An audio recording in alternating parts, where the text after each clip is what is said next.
दोस्तों, मैं हूं सीए दिव्या बंसल और आज हम अपने इस वेबिनार में ये समझेंगे कि किस तरह से हमें फॉर्म ITC 01 भरना है। ये फॉर्म बेसिकली हमारे section number 18 sub section 1 of CGST act के अनुसार हमें भरना रहेगा। अब इसके बारे में मैं ऑलरेडी अपनी इनपुट टैक्स क्रेडिट की वीडियो में बता चुकी हूँ, पर इस वीडियो में दोबारा से ये बताऊंगी कि कौन कौन लोग एलिजिबल हैं इस पर्टिकुलर फॉर्म को भरने के लिए। पर अभी तक दोस्तों, अगर आपने मेरा चैनल सब्सक्राइब नहीं किया है तो प्लीज मेरे चैनल को सब्सक्राइब कीजिए, इसके साथ बने बेल आइकन पे क्लिक कीजिए ताकि आपको मेरे रेगुलर अपलोड्स के बारे में पता चले।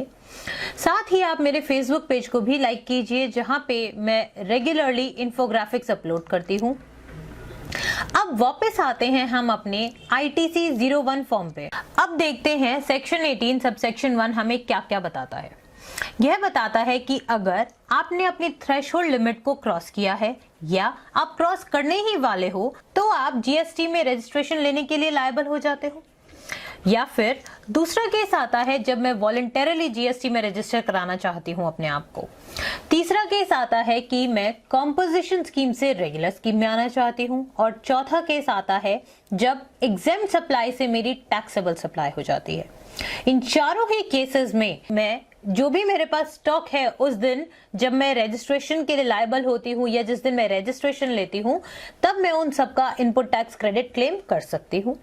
पर ध्यान रखने वाली बात यह है कि मुझे इनपुट टैक्स क्रेडिट तभी मिलेगा जब उस पर्टिकुलर स्टॉक का इनवॉइस मेरा जो है वो 1 साल से पुराना ना हो। अब ये जो फॉर्म है ITC 01, ये मैं 2 तरह से भर सकती हूँ। या तो मैं इसको ऑनलाइन भी फिल कर सकती हूँ या फिर मैं इसको ऑफलाइन यूटिलिटी के थ्रू भी भर सकती हूँ। अब बात आती है कि ऑफलाइन यूटिलिटी डाउनलोड कहाँ से करें।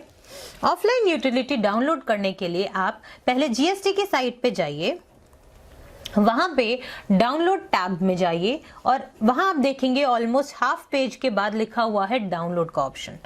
इस डाउनलोड पे आप क्लिक कीजिए। जैसे ही आप क्लिक करेंगे आपके पास एक डायलॉग बॉक्स आएगा और यहाँ पे आप उसको प्रोसीड कर दीजिए।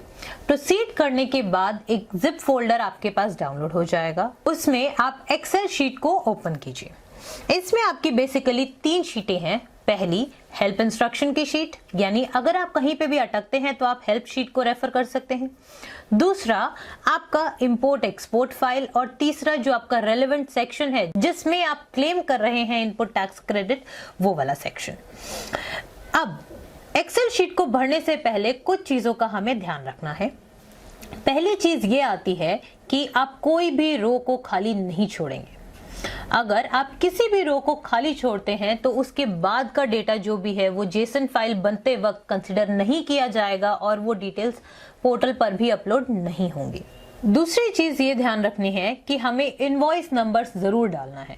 बिना इनवॉइस नंबर के वो उस पर्टिकुलर रो को रीड ही नहीं करेगा।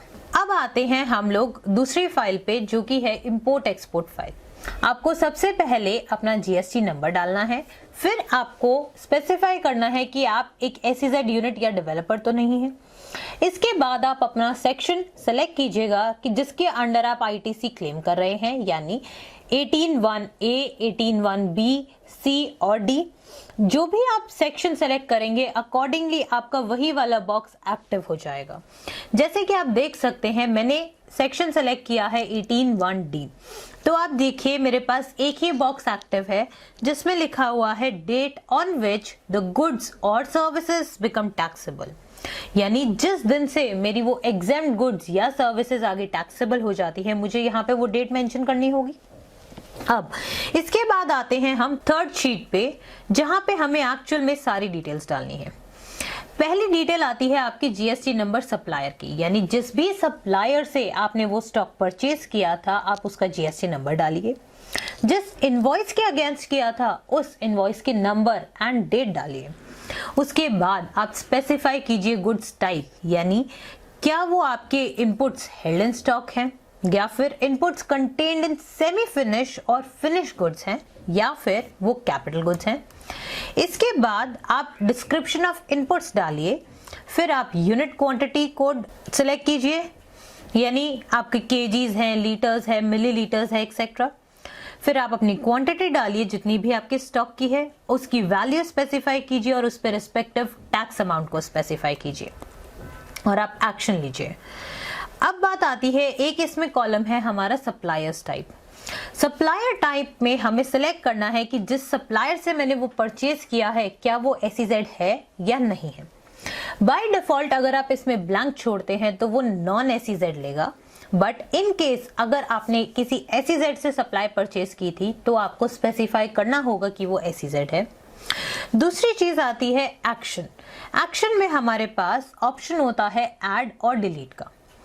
बाय डिफॉल्ट अगर आप किसी भी रो में डिटेल्स डालोगे तो वो ऐड ही लेगा अनटिल एंड अनलेस आप उसमें डिलीट को सिलेक्ट करेंगे, अदरवाइज आप उसमें ऐड को ही सिलेक्ट कीजिएगा। अगर इस पर्टिकुलर शीट में कोई भी एरर होगा तो आप उसको वैलिडेट कर सकते हैं, आपके पास शीट वैलिडेशन एरर आ जाएगा अगर कोई एरर होता है तो। और ये चीज आप तब क्लिक कर सकते हैं जैसे आप ऊपर देख पाएंगे वैलिडेट शीट लिखा हुआ है, इस पे आप क्लिक कीजिएगा और आपको बता देगा कि जो भी एरर्स होंगे इस तरह से आप अपनी शीट को फिल कीजिएगा। फिल करने के बाद आप दोबारा आ जाइए अपने सेकंड शीट पे जो है आपका इंपोर्ट एक्सपोर्ट फाइल पे। यहाँ पे आप सेकंड बॉक्स जो आपका लिखा हुआ है generate JSON file to upload, आप इस जेसन को क्रिएट कीजिए और इसको ऑनलाइन आप अपलोड कीजिएगा। बट अपलोड करने के बाद अगर कोई एरर शो होता है तो आप एरर रिपोर्ट को डाउनलोड कीजिए और उस रिपोर्ट को आप दोबारा से इसी एक्सेल को यूज करके उसको ओपन कीजिए। जो भी एरर्स होंगे वो आप देखिएगा आपके लास्ट कॉलम में यानी GST पोर्टल वैलिडेशन एरर वाले कॉलम में आपको रिफ्लेक्ट कर जाएंगे। ये तो था कि किस तरह से आप ऑफलाइन यूटिलिटी के थ्रू इस फॉर्म को भर पाएंगे। अब बात आती है ऑनलाइन किस तरह से फाइल किया जाए। पहले आप जाइए सर्विसेज में, फिर आप जाइए रिटर्न्स में और यहाँ पे आप सिलेक्ट कीजिए ITC फॉर्म्स। इसमें आपके पास पहला ही ऑप्शन है GST ITC 01। अभी हमने सीखा कि ऑफलाइन मैनर में किस तरह से ये बनाया जा सकता है। अब आते हैं अगर हम ऑनलाइन मैनर में जाते हैं तो यहाँ पे आप पहले सेक्शन को सिलेक्ट कीजिए जिसके अंडर आप क्लेम कर रहे हैं इनपुट टैक्स क्रेडिट को, यानी 18(1)(a) (b) (c) (d). मेरे केस में जैसे मैंने D को सिलेक्ट किया था, वो करने के बाद मुझे सबसे पहले अपनी डेट स्पेसिफाई करनी पड़ेगी, यानी जिस दिन से मेरी सर्विसेज या गुड्स टैक्सेबल हुए हैं।